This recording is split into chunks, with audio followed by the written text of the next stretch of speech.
Nos da mucho gusto recibir a todos ustedes que están sintonizando en este momento esta serie titulada Los Misterios de Dios, donde estamos profundizando y tratando de sacar de esta mina de piedras preciosas que es la Biblia, los tesoros escondidos.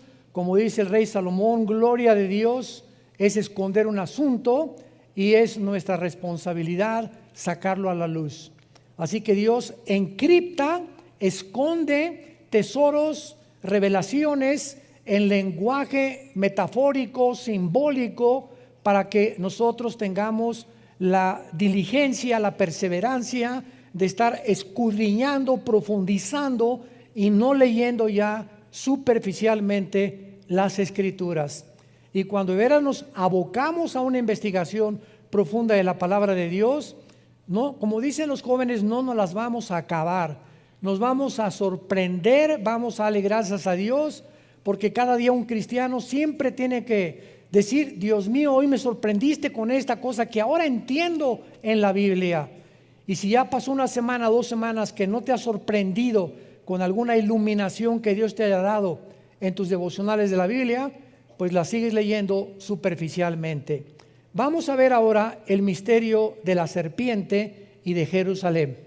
Tal vez no terminemos y la próxima continuaremos, pero es importantísimo lo que vamos nosotros a descubrir. Abran sus Biblias en el capítulo 3 del libro del Génesis. Y antes de entrar en materia, recordemos que otra vez enfatizo, Dios ha encriptado. Dios ha escondido a través de símbolos, de metáforas y de números. Porque hay un lenguaje de Dios en la numerología de la Biblia que se llama gematría, con G de gárgara. Gematría es la rama de la teología que estudia la numerología bíblica. Y como de las 22 consonantes, porque el alfabeto hebreo tiene puras consonantes, no tiene vocales. De estas 22 consonantes que se forman el alfabeto hebreo, cada una de las vocales tiene un número. Es un ejemplo nada más que les voy a dar ahorita. Por ejemplo, la palabra embarazo en el hebreo tiene 2, 7, 5. Son 3 letras que forman la palabra embarazo en el hebreo. Y son los 275 días del embarazo de una mujer. Increíble. Esto no lo pudieron haber hecho los hombres. Y vemos que todo eso está encriptado. ¿Cómo es posible que exactamente estas palabras estén relacionadas con los 9 meses que tiene una mujer de embarazo? Entonces, esto es solamente un botón de muestra, como decimos. Génesis capítulo 1. En el principio Dios creó los cielos y la tierra. Bereshit ha Elohim asamayin aeretz. Son 7 en el hebreo, son 7 palabras, y la del medio es un menorá. 3 a la izquierda y 3 a la izquierda, y en medio el 7, que es Jesús. Porque 3 a la derecha y 3 a la izquierda del menorá es el número del hombre. Fuimos creados en el sexto día. Y cuando Jesús entra en nuestra vida, pasamos de la mundanalidad a la espiritualidad con Jesús. ¿Qué es lo que significa el menorá? Y es el símbolo de vida nueva para el mundo. Es un menorá, vida nueva para el mundo. Ustedes entienden por qué lo tenemos como símbolo también. Muy bien, estos solamente son botoncitos de muestra. para que de veras se agarren y digan: ah, caray, este está sabroso, ¿verdad? Qué rico está el postre. Muy bien, de la misma manera que esto es claro en el Antiguo y el Nuevo Testamento, en el Nuevo Testamento llega Jesucristo y comienza a hablar en parábolas. ¿Qué son las parábolas? Son comparaciones de cosas terrenales con espirituales o viceversa. Entonces Jesús comienza su ministerio. El sembrador, Mateo 13, salió a sembrar y una semilla cayó junto al camino, otra en espinas, otra en rocas y la cuarta dio fruto. Y la gente que lo escuchaba, ¿qué fue lo que escuchó? La tierra, semilla, un sembrador, espinas y piedras. Y no encontraron más que, qué bonito cuento. Y entonces agarró a los discípulos, después de que la gente no entendía, los llamó aparte y les dijo: a ustedes los que me siguen les es dado de conocer los misterios de Dios. Y entonces, aparte a ello, les explica: el sembrador es el que siembra la palabra de Dios, la semilla es la Biblia. El terreno es el corazón del hombre, los de junto al camino son los que cuando viene el diablo y no le entienden, se vea la palabra, los de espinos, etcétera, etcétera.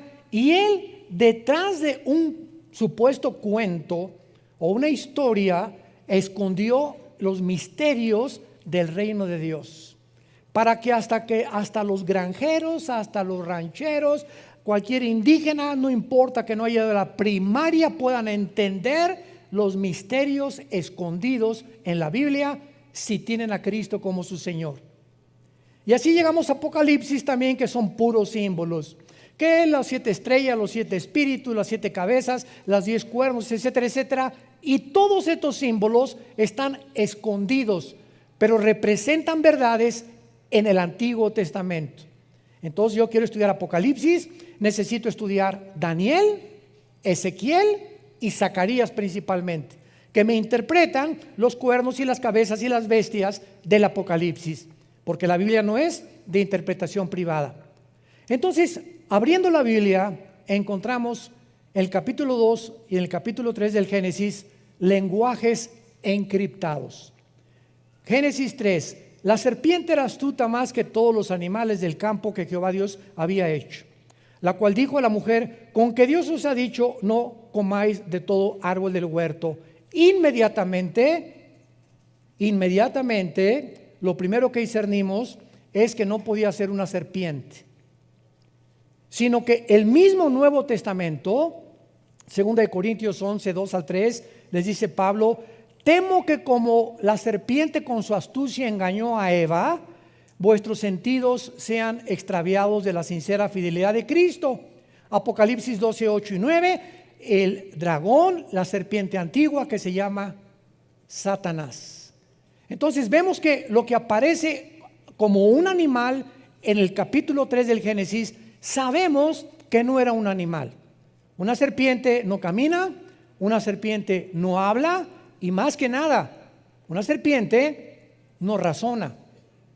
Y cuando vemos que una serpiente le está hablando a Eva, sabemos que la diferencia entre los animales y los seres humanos es que nosotros fuimos creados, a diferencia de los animales, con conciencia de que hay un Dios y de que podemos tener comunión con Dios. Los animales no pueden tener conciencia de Dios, no tienen conciencia de Dios, ni tampoco Dios se comunica a ellos. Son guiados por instintos. Entonces vemos que aquí un animal es usado por el Espíritu Santo para ilustrar a la serpiente. Y más adelante, cuando viene el juicio de Adán y Eva, le dice inmediatamente a la serpiente: vas a arrastrarte por tu pecho. O sea, una serpiente no necesita las piernas y los brazos que tenemos nosotros, ni las patas de los animales, porque su sistema muscular en el vientre hace que puedan caminar y enrollarse y transportarse. Y dice: y comerás el polvo todos los días de tu vida. A la serpiente, sabemos que las serpientes, si comen polvo, se mueren. Entonces, ¿le está hablando la serpiente o a quién le está hablando Dios? Le está hablando a Satanás, profetizándole que, como dicen Isaías 14, al final Satanás va a ser humillado peor que los mismos animales cuando venga el juicio de Dios. Entonces, todas estas cosas las descubrimos cuando estudiamos la Biblia, cuando profundizamos la palabra de Dios. Entonces nos damos cuenta claramente por qué Dios esconde todo este lenguaje encriptado, para que aprendamos que el petróleo no se encuentra haciendo un pocito de 1 metro en mi jardín. Si quieres encontrar petróleo, necesitas una sierra perforadora, ¿verdad?, que penetre casi 500, 300 metros, y ahí en lo más profundo se encuentra el oro negro. Los tesoros de la Biblia no se encuentran leyendo: Jesucito mío, mi dulce compañía, no me desampare noche en el día. Amén. Y ese es el devocional. Padre, te damos gracias por estos alimentos que nos has dado, y dáselos a los que no los tienen. En nombre de Jesús, amén. Mejor cómprate un perico que él diga esa oración.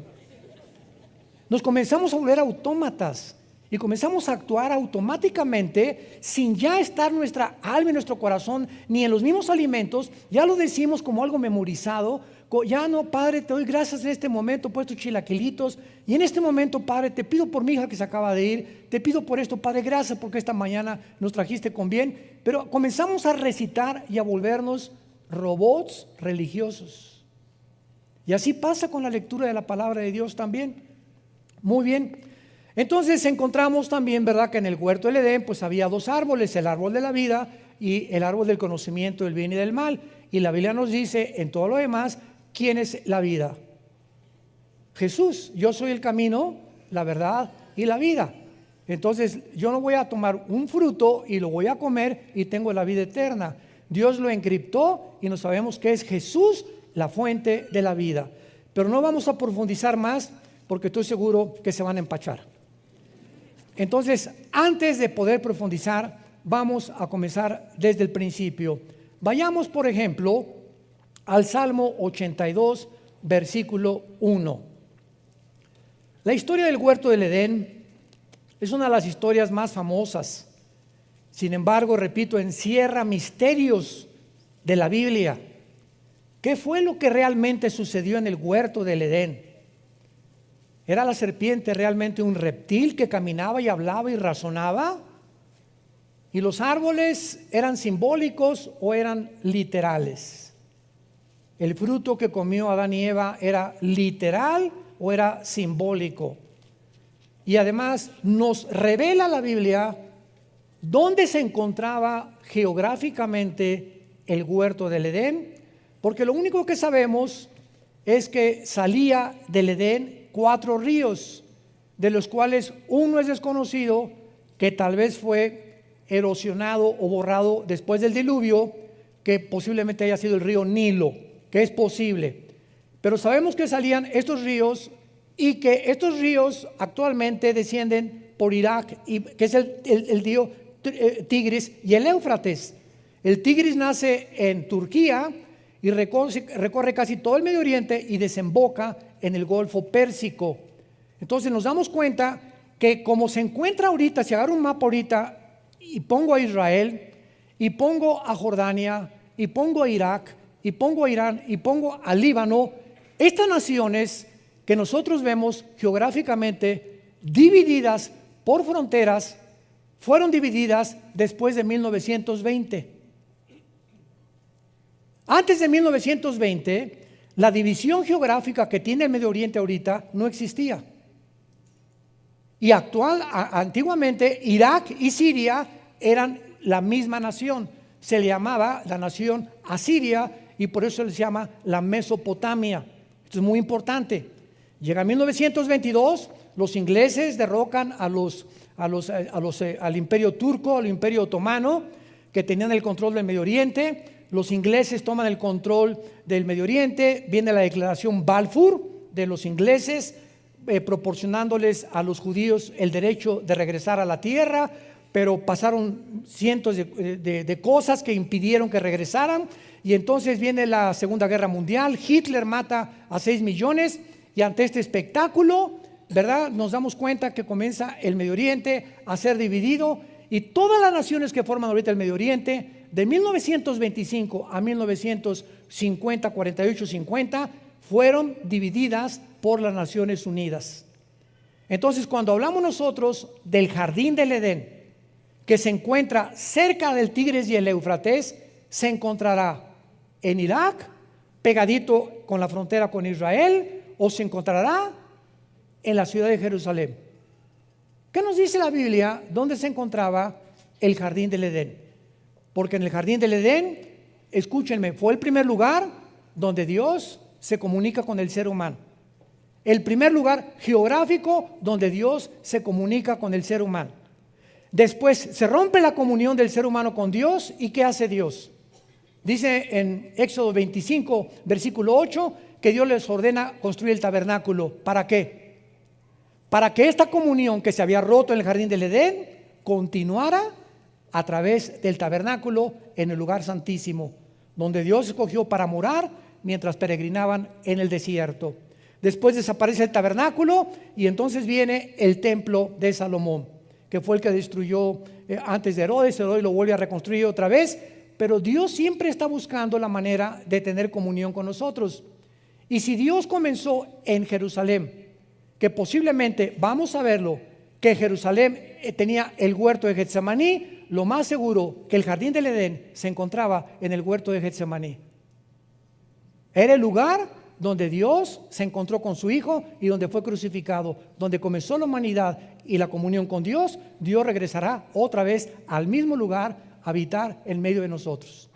Por lo que podemos asegurar y adelantarnos que es posible, pero tenemos que mostrarlo bíblicamente, porque no es de interpretación privada, que posiblemente el huerto del Edén se encontraba en la ciudad de Jerusalén. Pero antes, más sorpresas. ¿Ya se abrocharon el cinturón? Bueno, Salmo 81. Vamos a ir con calma, porque si no, como dije, decía mi abuelita, te empachaste. ¿Qué es el empacho, verdad? Cuando comemos demasiado y la digestión no se hace posible. ¿Y qué pasa cuando de repente una verdad nos es revelada por el Espíritu Santo y yo no estoy preparado desde antes a comenzar en una orquesta, una sinfónica, hay la obertura? Viene lo del medio y viene un clímax, tan al final la novena sinfonía de Beethoven o la 10ª sinfonía de Beethoven, y viene el clímax. Imagínense que el director comenzara con el ¡pum! Con el clímax, no, ¿verdad?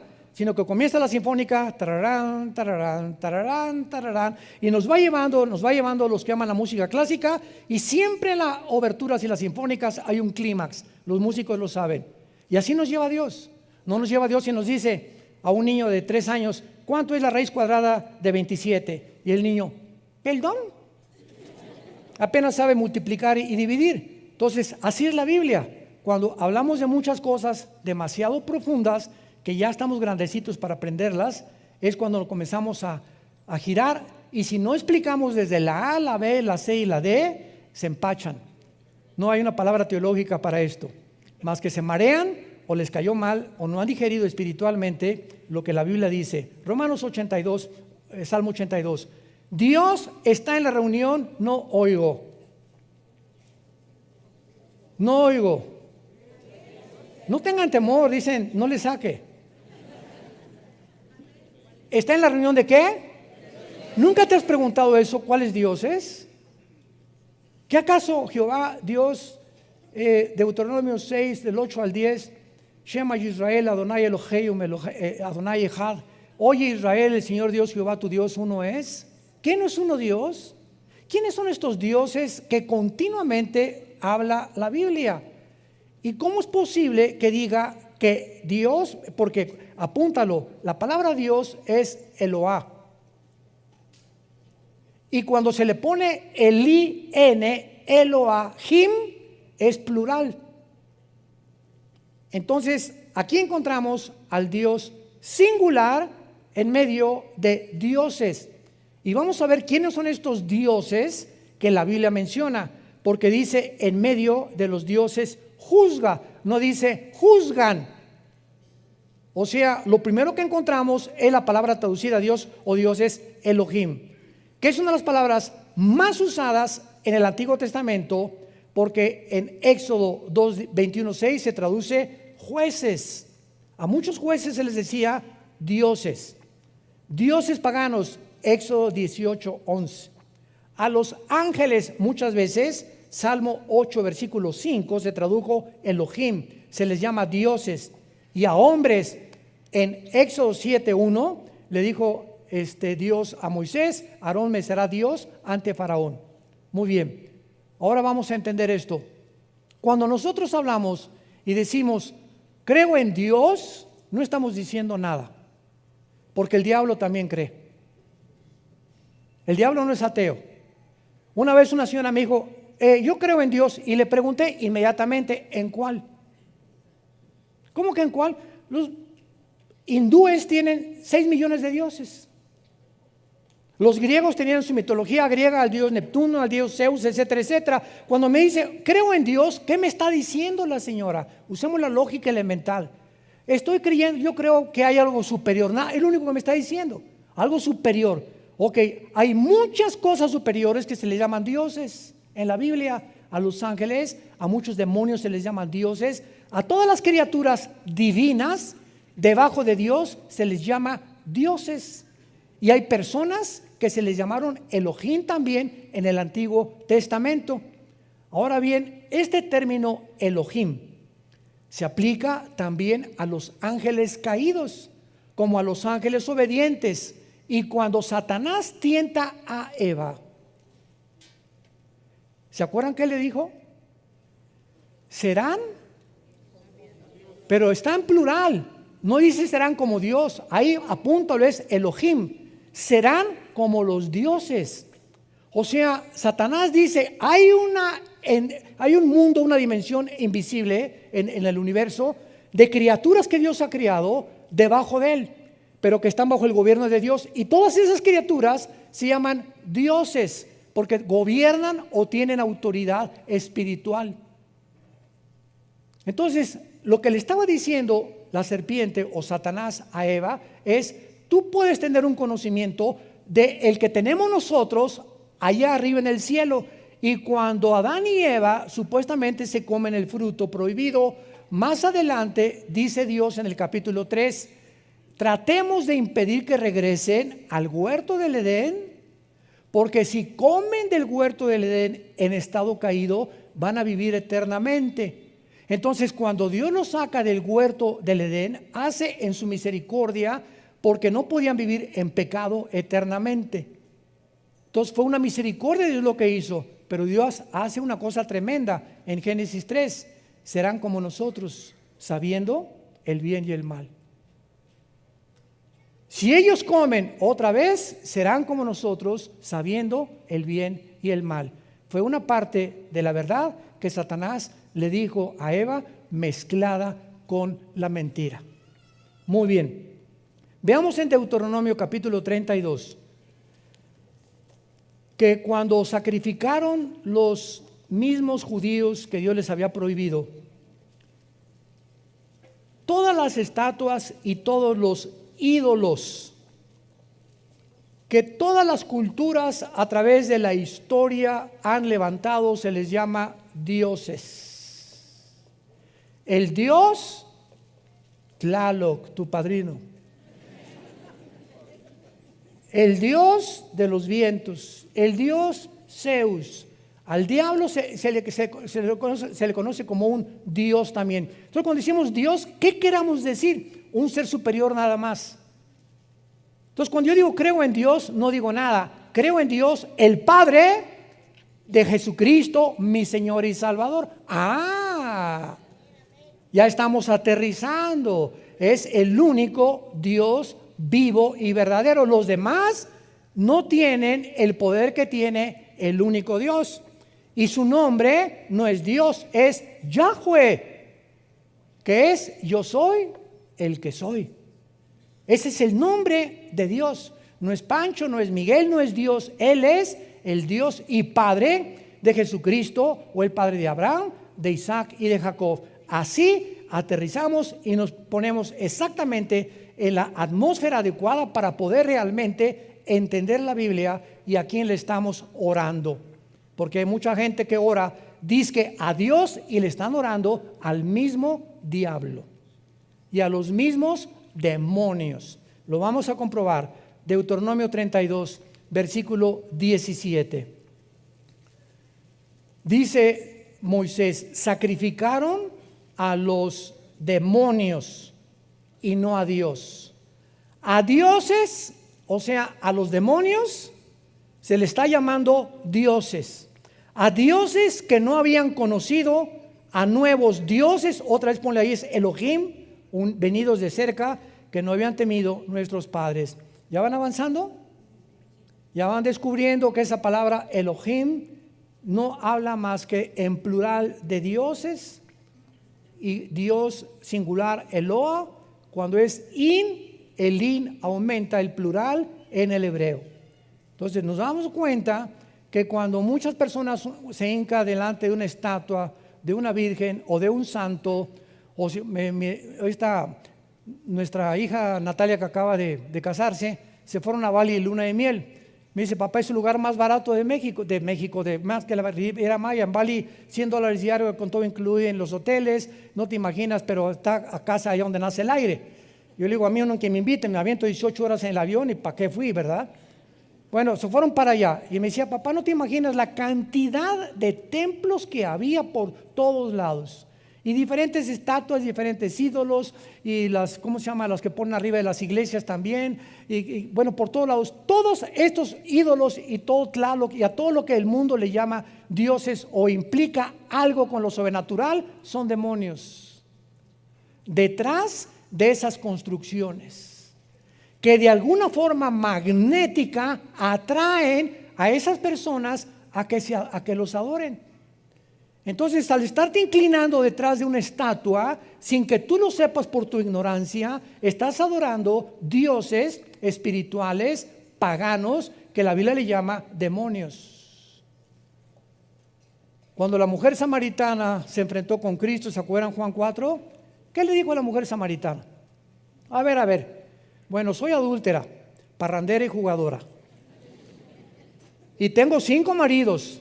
Bien has dicho, y con el que vivía en Amaciato, pero era religiosa. Y a las 12 del día fue a sacar el agua porque las mujeres prostitutas no podían ir a la hora en que las mujeres decentes recogían el agua a las 8 a 10 de la mañana. Por eso se le encontró a las 12 del día. Y Cristo sabía y tenía una cita, Cristo, para encontrarse con esta mujer exactamente en esa hora, donde las peores mujeres iban a recoger el agua, porque Él venía por las pecadoras, no venía por las que se creían sanas. Y la mujer le dijo samaritana a Jesús, es que mis padres adoraron en ese monte, y ustedes los judíos dicen que en Jerusalén.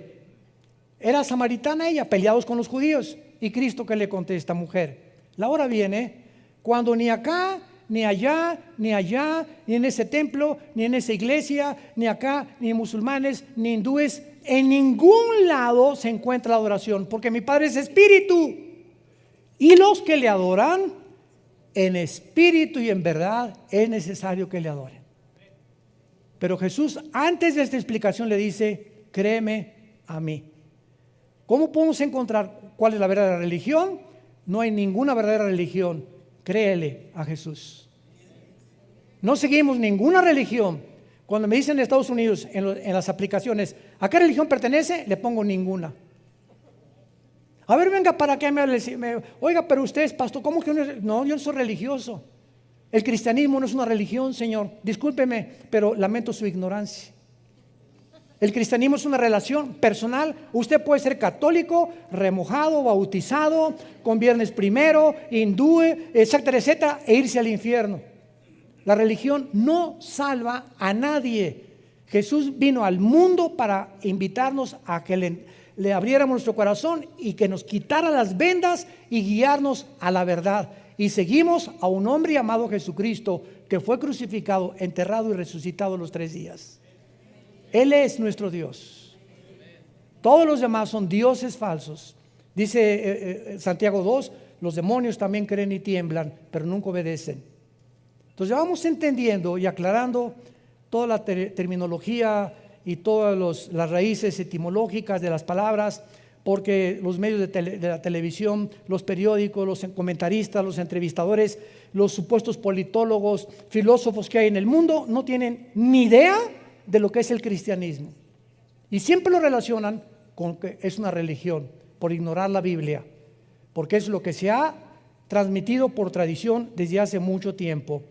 Entonces, la frase nuevos dioses, Elohim, venidos de cerca, aquí en Deuteronomio 32, 17, se refiere a los ángeles caídos que vivían cerca de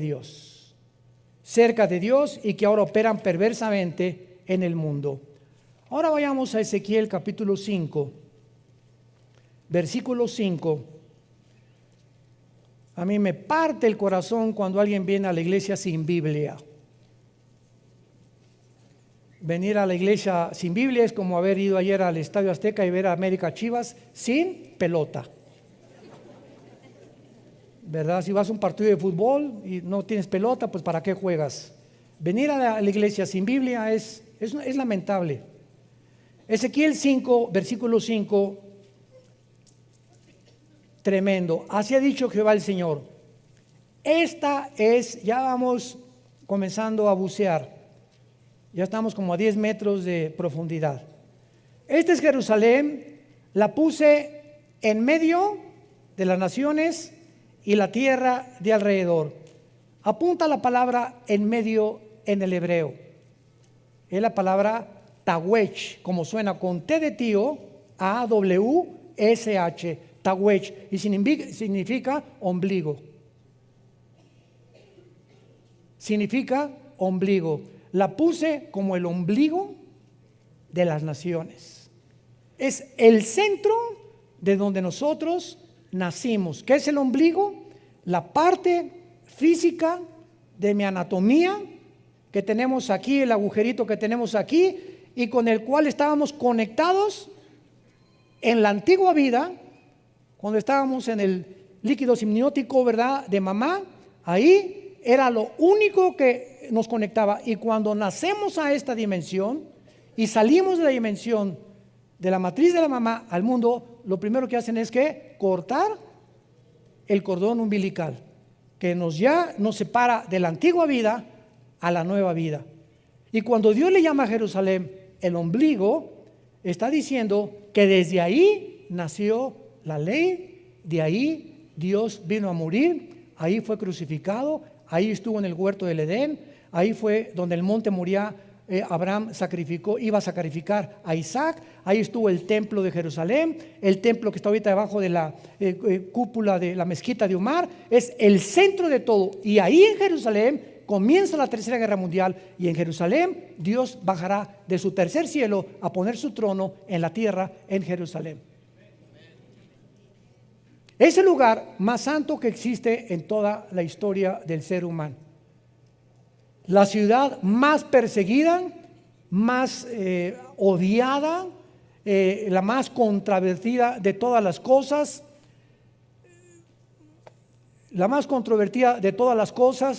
y la ciudad que está ahorita a punto de convertirse en la manzana de la discordia del mundo entero. Ahora vamos a comenzar a comprobar todas estas cosas.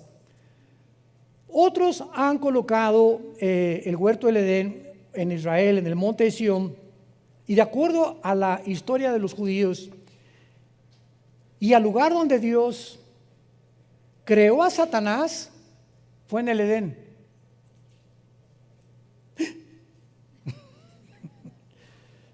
Ezequiel 28, denles una vuelta ahí nada más a las páginas, vayamos al capítulo 28 de Ezequiel. Y antes de que nosotros fuéramos creados, o nuestros primeros padres Adán y Eva, en el huerto del Edén, ese lugar geográfico fue el lugar de la creación de la criatura espiritual más sabia, poderosa, magnífica, bella, inteligente, que se llamaba Lucifer. Ahí en el huerto del Edén, donde ya lo estaba esperando Lucifer, Adán y Eva, ese lugar se puso celosísimo. Lo vamos a ir entendiendo por qué el ataque, por qué no atacó a Adán antes de que fuera creada la mujer, cuando estaba solito Adán.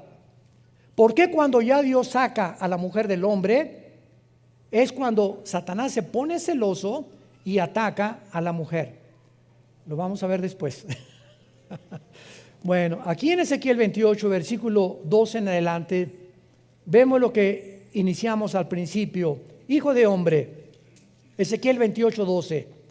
Levanta endechas ¿sobre quién? Vemos cómo en la Biblia Dios pone al frente reyes o personajes para mostrarnos que detrás de los reyes y de muchos gobernantes se encuentran poderes de las tinieblas manejándolos. Entonces podemos ver a un Hitler, o podemos ver un Saddam Hussein, un José Stalin, ¿verdad? El que tú me quieras mencionar, y vemos al ser humano y los psicólogos, los psiquiatras, Stalin, Hitler, personas sociópatas, esquizofrénicas, paranoicas, todos los adjetivos de la psiquiatría, etcétera, en él. Pero detrás de todos esos adjetivos que descomponen una personalidad o la convierten en un loco, se encuentran poderes de las tinieblas. de acuerdo a la Biblia, operando en ellos. ¿Y por qué esas personas se descompusieron mentalmente y comenzaron a manifestar una insanidad mental, a decir cosas y actuar de manera no coherente, ni lógica, ni racional? Eso no lo entiende la psicología ni la psiquiatría. Y entonces cuando un psiquiatra o un psicólogo, con el respeto que se merecen, trata de ubicar a un paranoico, a un esquizofrénico, a un sociópata, a un psicótico, a una conducta normal, no tienen la terapia para hacerlo más que con chochos, con químicos, Valium, Ecuanil, Prozac, pastillas tranquilizantes. Y tú vas a un hospital psiquiátrico y el 99.9% de todos los pacientes en todos los hospitales psiquiátricos del mundo los tienen drogados. Los tienen que manejar con químicos para poder controlarlos. Porque la condición mental en la que ellos se encuentran no es una condición mental física, es una condición espiritual. Y cuando alguien llega a desvariar o a comenzar a tener una condición de insanidad mental, a decir cosas sin sentido, incoherencias, contradictorias, cuando comenzamos a tener actitudes, en la mañana soy una persona con mi esposa, con mis jefes soy otra persona, en la iglesia tengo cara de San Clodomiro, y en la noche con mis hijos soy otra persona. Hay hombres que tienen 4 personalidades en un día. Se le llama desórdenes múltiples de la personalidad. ¿Y saben ustedes de dónde vienen estos desórdenes? ¿Por qué la persona no es íntegra? Yo soy lo mismo, tengo que ser en la iglesia el mismo, con mi esposa lo mismo, con mis hijos lo mismo, en mi trabajo lo mismo. Es lo que se llama integridad. Y la desintegridad es cuando se desintegra la personalidad.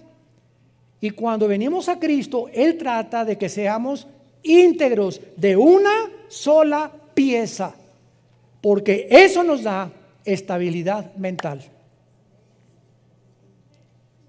Cuando tratas de aparentar o poner una cara que no eres, porque con tus amigos, ja, ja, ja, y esto y el otro, y zapata, y pásamela el tequila, el otro, llegas a la iglesia, santo, santo, santo. Y con tus hijos eres otro, y vas en el carro con tus hijos y ves, pasa una muchacha guapa y tus hijos ven como no la monitoreaste, casi la filmaste con los ojos. Dice, ¿ese es mi papá? ¿Ese es el que me lleva a la iglesia? A mi mamá le pone cara de que te amo, mi mamacita, mi periquito. Y relincha como caballo bien alimentado en Chapultepec por las muchachas. Te comienzas a desintegrar. Muy bien. Para no profundizar más, dice aquí en Ezequiel 28:12 que Dios le dice a Ezequiel que mire al rey de Tiro. Pero inmediatamente vemos lo que le dice Dios a Ezequiel que le diga al rey de Tiro: tú eras el sello de la perfección. Esto no puede ser literal. ¿Se dan cuenta cómo comenzamos a descubrir qué es literal y qué simbólico, es metafórico? No hay ningún rey de Tiro, ningún ser humano perfecto, más que Jesucristo. Tú eras el sello de la perfección, lleno de sabiduría y acabado de hermosura. Ya parecía que se parecía el rey de Tiro a Rambo. En Edén, en el huerto de Dios estuviste. Y en ese tiempo, Ezequiel, ya no existía el huerto de Dios ni el Edén. Conclusión, vamos bien. No está hablándole a un humano, está hablándole a una entidad espiritual representado por un rey para podernos revelar de quién está hablando. Ahora acuérdense de una cosa: el huerto del Edén, Dios no creó, síganme con mucho cuidado, a Adán en el huerto del Edén.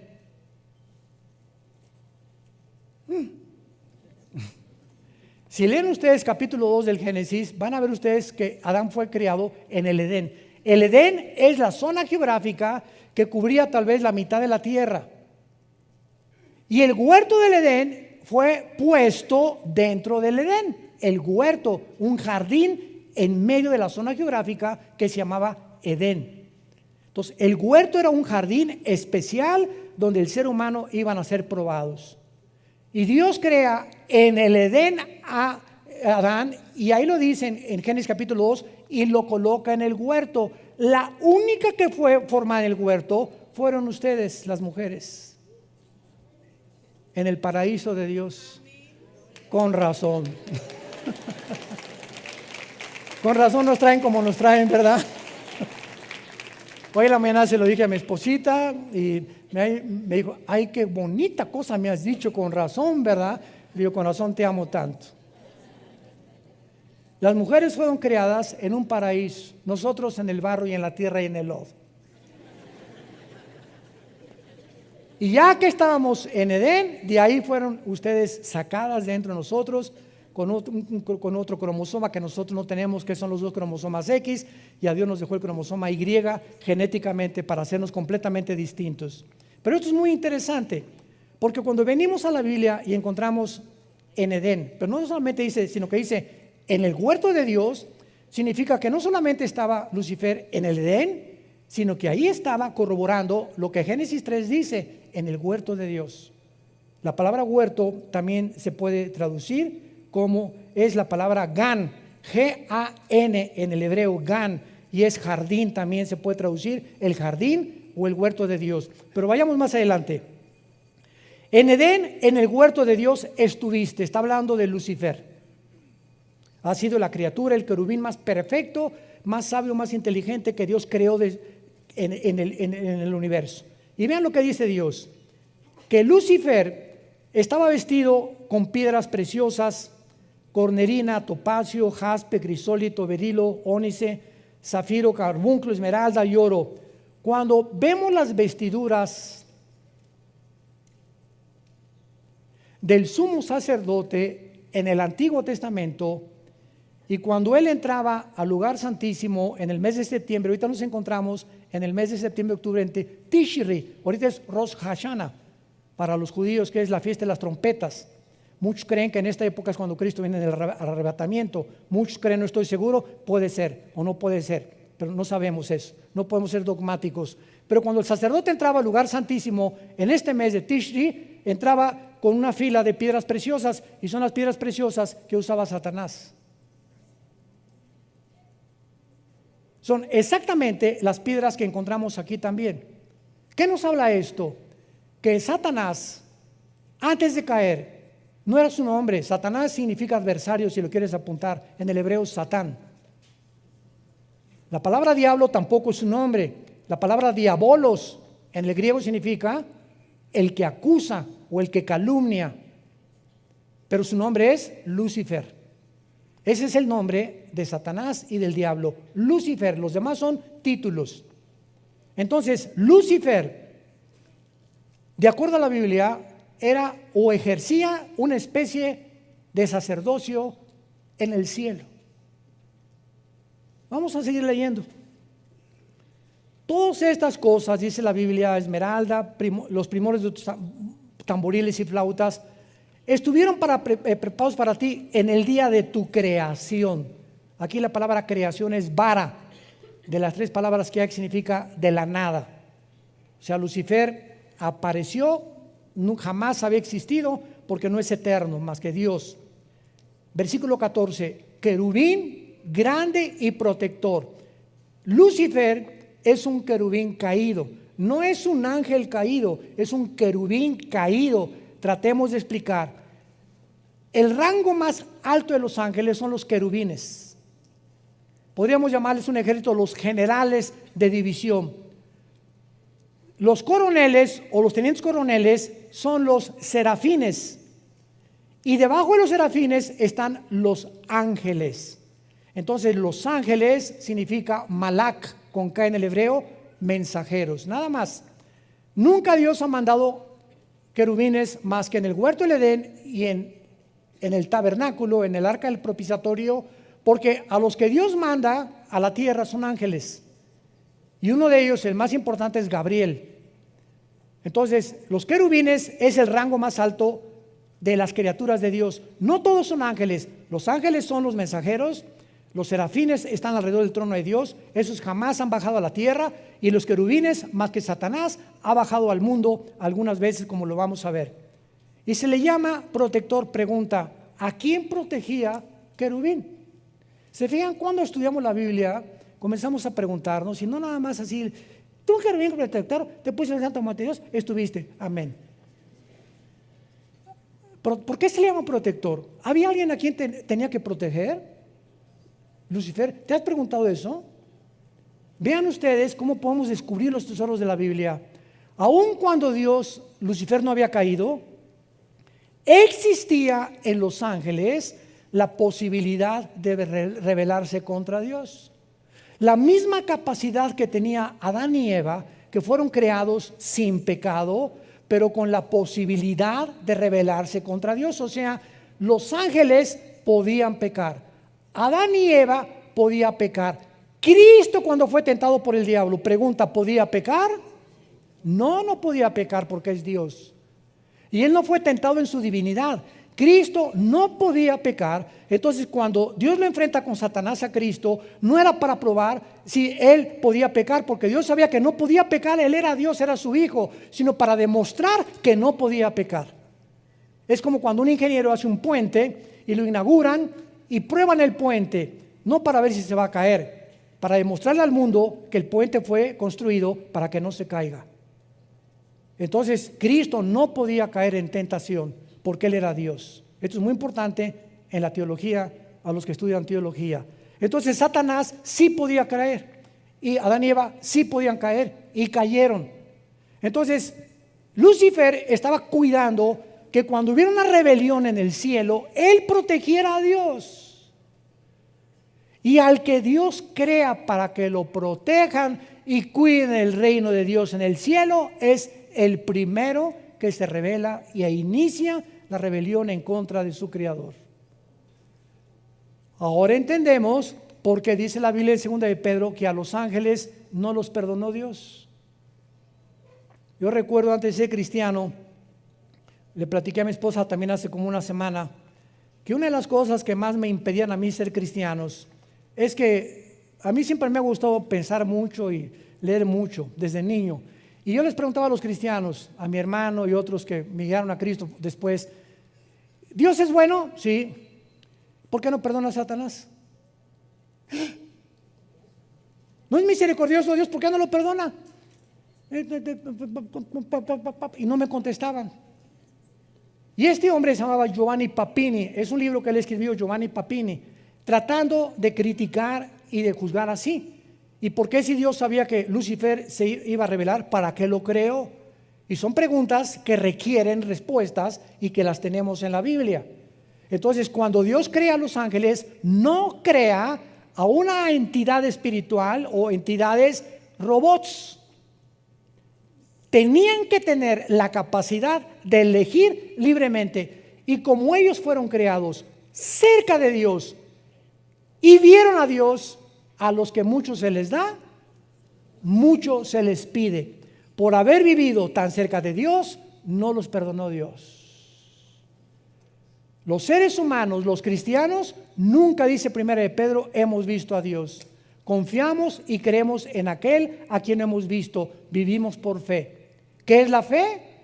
La certeza de lo que se espera, la convicción de lo que no se ve. Si lo veo, ya no es fe. Si yo veo un paciente que se levanta en la silla de ruedas, voy a creer. No es cierto, porque la fe no es por la vista, la fe es por el oído. Romanos 10:17. Y entendemos por qué no perdonó Dios a los ángeles.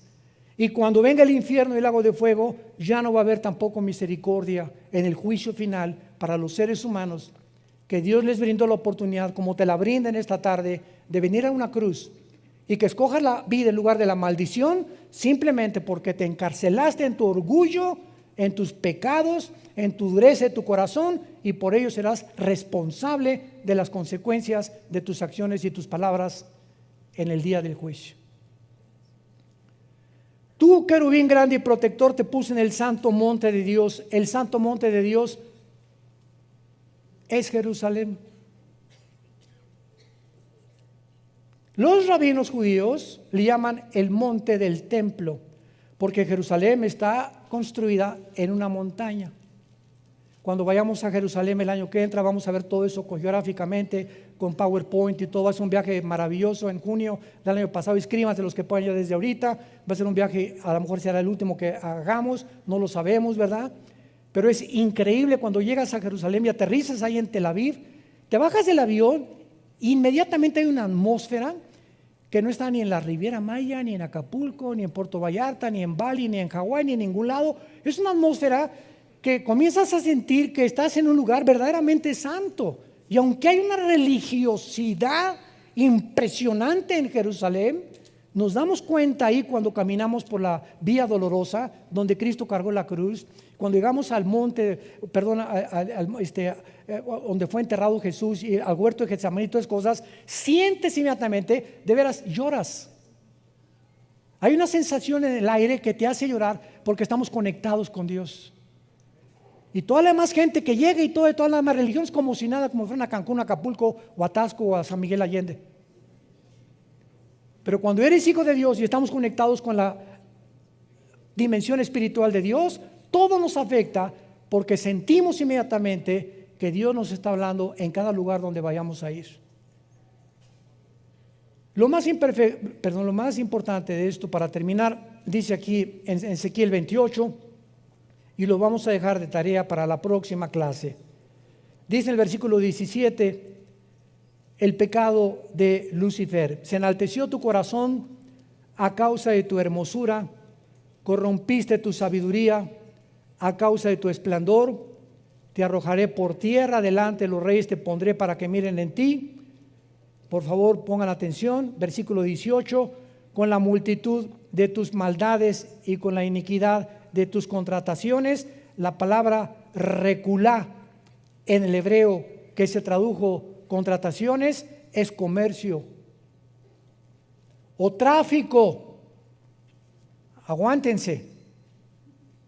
Traficaste, profanaste, y esta palabra chalal, C-H-A-L-A-L, chalal, significa violar. Y se usa en el Antiguo Testamento sexualmente. Traficaste y violaste. ¿Qué violó Satanás ahí arriba, Lucifer? ¿Con quién traficó? ¿Es posible que haya un tipo de reproducción de los ángeles? ¿Por qué dice en Génesis capítulo 3:15, tu semilla? Le está hablando a Satanás, tu esperma, la palabra ser en el hebreo es esperma, tu semilla estará en enemistado contra la semilla de la mujer. Y nace Caín, y Caín no aparece en la genealogía de Lucas ni de Mateo como hijo de Adán. Desaparece el mapa Caín. ¿Habrá sido realmente, como dice 1 Juan 3, era hijo del maligno? Caín, de alguna manera traía la semilla de él. Y nuestra naturaleza que heredamos pecaminosa, ¿de dónde vino? Porque se transmite genéticamente por la sangre del pecado. Cuando nace un niño, no le dice Dios, ahora póngale pecado. No, los padres transmiten a sus hijos. Los 23 cromosomas míos y los de mi esposa forman el cigote, 46 cromosomas, y ahí está el ser humano completito y bien pecadorcito. Como dice David en el Salmo 51, en pecado me engendró mi mamá. Entonces, cuando comenzamos a profundizar todo esto, nos damos cuenta que en Génesis 6 los ángeles se metieron con las mujeres y produjeron gigantes. ¿Qué pasó en Génesis 6? ¿Algún problema o algún experimento genético que hicieron con las mujeres? Y Judas, antes de Apocalipsis, la epístola de Judas dice que los ángeles, igual que los sodomitas, se fueron en pecados fornicando, igual que los sodomitas. Fornicando los ángeles. Oiga, hermano, pero acuérdense de Mateo 22. ¿Qué dice Mateo 22? Cuando se casen, cuando resuciten, no se casarán ni serán en casamiento, serán como los ángeles están en el cielo. Los ángeles en el cielo no tienen acceso, cuando bajan a la tierra, tienen forma de mezclarse con los seres humanos y producir engendros y producir fenómenos o mutaciones genéticas. Niños que nacen con 2 cabezas, niños que nacen descerebrados. La mayor parte de las veces es un problema de drogas durante el embarazo o de que algún antepasado estuvo en la brujería, pero encontramos que se transmite todo genéticamente, todo tiene un origen. El origen de los árboles, ¿qué es? Una semilla. Ese árbol inmenso estaba concentrado, el volumen de eso en una semilla. Nosotros, ¿cuál fue nuestro origen? Un esperma de mi papá. En un esperma de mi papá, el óvulo de mi mamá, ahí se juntaron, ahí estabas tú y ahí estaba yo. Y míranos ahora.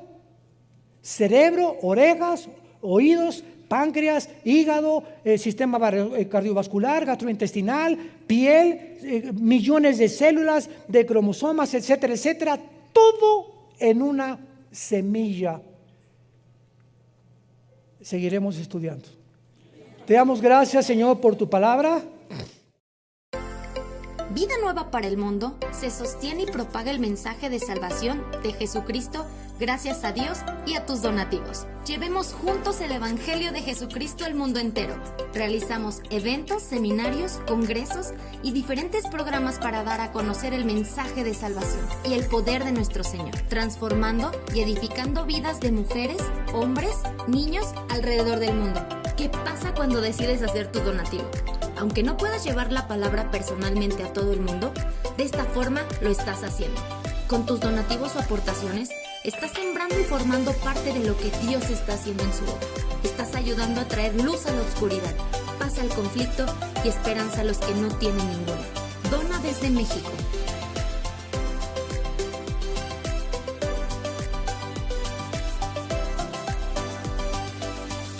Dona desde Estados Unidos.